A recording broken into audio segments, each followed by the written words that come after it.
msemo kuwa nasikia kila wakati tukiongea na wenzangu tukisema tusijidogoshe, sisi ndo watekelezaji, twendeni tukatekeleze.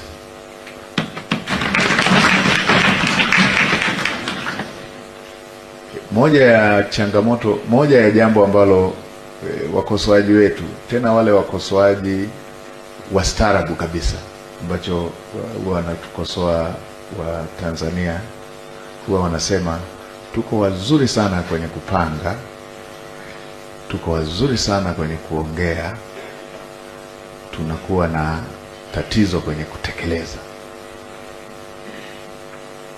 Ni waungwana kabisa wanaotukosoa, wanaotuambia, na kila unachoambiwa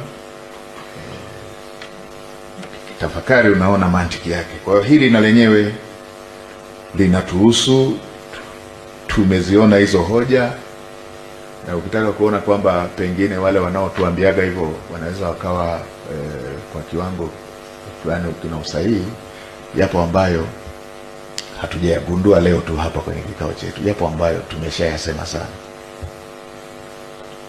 Sasa tuende tukayatekeleze yale ambayo yanahusu finance bill. Mheshimiwa Waziri wa Fedha yupo na timu ile ya kutengeneza tax measures bado haijamaliza kazi yake, tunaweza tukafanyia kazi.